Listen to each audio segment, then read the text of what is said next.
बिस्मिल्लाहिर्रहमानिर्रहीम। खातिन हज़रात, मैं हूँ अख्तर अब्बास और आप सबको मेरा सलाम पहुँचे। एक बड़ा बुरा सा सवाल है और सीन अहमद उनका नाम है। उन्होंने कहा कि मेरे शौहर की बड़ी बहन जब भी हमारे घर आती हैं तो वो मेरे शौहर के साथ बहुत जिस्मानी कुर्बत इख्तियार कर लेती हैं, बार बार गले लगती हैं, उनकी टांगों पर सर रख कर लेट जाती हैं। ये देखकर मुझे बहुत अजीब लगता है और मैं बहुत बेचैनी महसूस करती हूँ।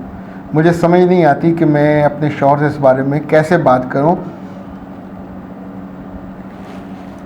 मेरे बच्चे आपकी नंद या शौहर की बहन ये गलती कर रही हैं, उन्हें नहीं करनी चाहिए, लेकिन मुझे लगता है कि जब वो छोटे थे तो माँ बाप ने मना नहीं किया और ये उनका नॉर्मल मामूल रहा। गलती है, नहीं करनी चाहिए। माँ बाप को समझाना चाहिए। बेटियों और बेटों के दरमियान जितनी भी दोस्ती और मोहब्बत हो, जिस्मानी कुर्बत से बिल्कुल एक महफूज फासला रखना चाहिए। ये तो गुजर गया माजी, अब हाल है। ये आपकी जो ननद हैं शादीशुदा हैं, उनका ज़ाती मियाँ मौजूद है, उनके बच्चे मौजूद हैं।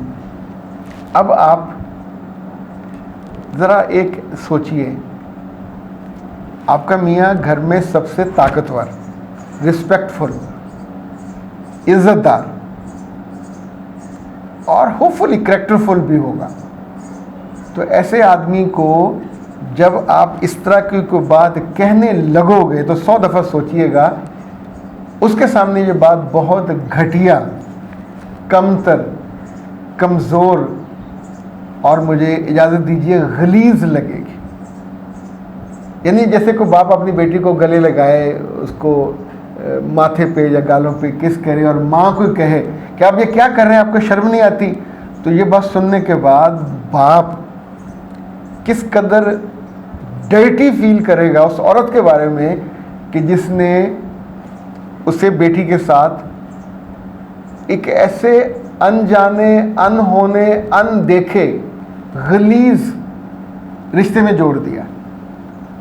अच्छा, खुद आपने उसकी इंटेंशन पे और बेटी की नीयत और इरादे पे भी बात की, जो नहीं था आपने उस तरफ इंडिकेट किया कि ये पॉसिबल हो सकता है। बहुत सी सूरतों में कभी इस तरह की हरकत नहीं करनी चाहिए। जितने लोग ये हरकत करते हैं बाद में पछताते हैं। और आपको मैं अब इतनी क्लैरिटी के साथ कह रहा हूँ सीन साहिबा कि अपने मियाँ से इस बारे में ज़िक्र भी ना कीजिए। दूसरी बात, ख़ुद अपने दिल में जो आपके बार बार ख्याल आता है, जहाँ वो लेटे हुए हों आप वहाँ ना तशरीफ़ लेके जाएँ, खाना दें, उसे नंद को पहले बुला लिया करें, उसे किसी काम में इंगेज कर दिया करें। लेकिन बहन भाई को बहन भाई रहने दें। वो आपकी रिप्लेसमेंट नहीं है, वो आपकी जगह नहीं आ रही, वो महरम रिश्ता है। लेकिन औरतों को सुनी सुनाई बातों को सुन सुनकर ये मर्ज़ हो जाता है कि हर बात में से वो एक साहब थे जो सेक्स के मामले में जिसने रिश्तों को जोड़ा था। तो दुनिया में मुझे अगर नापसंदीदा लोग मैं कहूँ तो वो डार्विन उसमें आता है।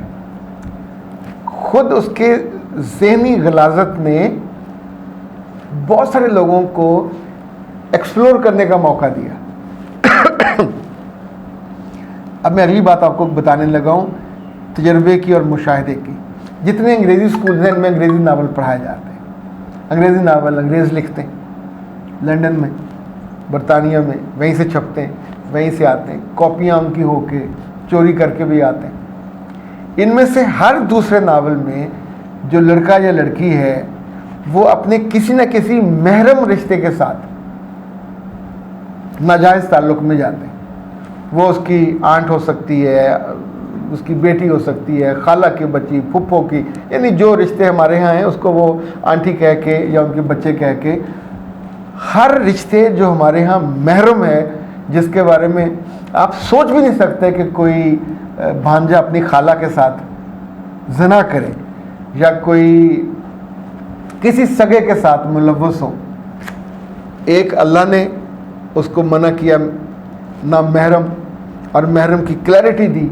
दूसरा समाज का एक फ़हम होता है। तीसरा हर इंसान की अपनी वैल्यूज़ होती हैं। अगर आप इस तरह की चीज़ों को, इंडिया के लोगों को भी ये मर्ज है, आई डोंट नो वहाँ है कि नहीं है, लेकिन वो कहानियाँ इस तरह की गलीज बनाते हैं कि आप सुनते हुए आपकी झिझक खत्म हो जाती है। तो अंग्रेज़ी स्कूलों में पढ़ने वाले बच्चों का ये बहुत बड़ा मसला है। जो अंग्रेज़ी नावल पढ़ते हैं वो इलिसिट रिलेशन, नाजायज़ ताल्लुकात पे ही वो चल रहे होते हैं, और इसी तौर पे जो महरम रिश्ते हैं इनके बारे में वो बहुत क्लैरिटी से एजुकेट करते हैं कि इनको जो मर्ज़ी करे को फ़र्क नहीं पड़ता। शैतानी वसवसों से, ख्याल से, अमाल से। जिंदगी किसी सड़क की तरह है, ना तो सड़क सीधी होती है हमेशा, और ना ही उसमें से हम सज्जम सामने बाज आते हैं। मामलात हों, रिश्ते हों, ताल्लुकात हों, एक्सपेक्टेशन हो, इतनी जगहों पे इंसान के दिल को धचका लगता है और दिल दुखी हो जाता है। पर हमारे आसपास दुखों को चुनने वाला कोई नहीं होता, हमें हौसला देने वाला भी कोई नहीं होता, कोई रास्ता दिखाने वाला भी कोई नहीं होता, और ये हर बंदे के बस में नहीं होता। जब वो मेरे पास काउंसलिंग के लिए आते हैं, मेंटोरिंग के लिए आते हैं, तो हम पूरा 1 घंटा आपको सुनते हैं, ये आधा घंटा भी हो सकता है। पाकिस्तान में, पाकिस्तान से बाहर, जहां जहां सुबह 9 से रात 9 तक 1-1 घंटे के स्लॉट्स में लेता हूं, और उसमें सिर्फ आपकी बातें सुनते नहीं है, आपको बेहतरीन हल बताते हैं। ये काउंसलिंग पेड होती है, और सबसे मजे की बात यह है कि आप ही के मुतालबे पे, आप ही की ख्वाहिश पे और आप ही की मर्जी पे हम छुट्टियों के दिन भी काउंसलिंग के लिए ऑन रखते हैं। 0300 946 8746, 0332 746 8746।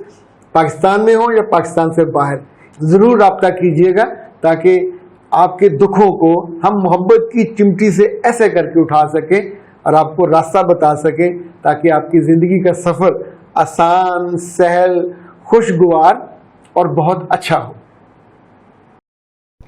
वाह जी वाह, मज़ा आ गया। वो सारे लोग जो दोबारा से खूबसूरत होना चाहते हैं, अपनी जवानी को, ताजगी को और अपने वज़न को काबू में रखना चाहते हैं, वज़न बढ़ जाता है ना जालमाना तौर पे खाना खाने से, तो उनके लिए कायनात हर्बत वाले बहुत उम्दा तोहफ़ा लेके आए हैं। ये ना है ओबेसिटी, और ये ऐसी चाय है जो दिन में 2 दफ़ा आपने इस्तेमाल करनी है। जो जितना ज़ायद वज़न है वो आपका कम हो जाएगा, और 3 माह के अंदर अंदर आप उतना ही खूबसूरत, उतना ही कम वज़न जितना आइडियल होता है, और अब लोगों के आंखों में और दिल में समा सकते हैं। इसका तरीका इस्तेमाल भी उस पर लिखा हुआ है, उबलते हुए पानी में से इस्तेमाल करना है, और दिन में 2 दफ़ा आप इसे इस्तेमाल करेंगे। और ये जो मोटापा है ये कई बीमारियों का घर है, इस वजह से जितनी जल्दी हो इससे निजात पानी चाहिए। इससे ना सिर्फ जब वज़न ज़्यादा हो जाता है, शुगर भी, हड्डियों का मसला भी, फैटी लीवर भी, लबलबा भी काम छोड़ देता है।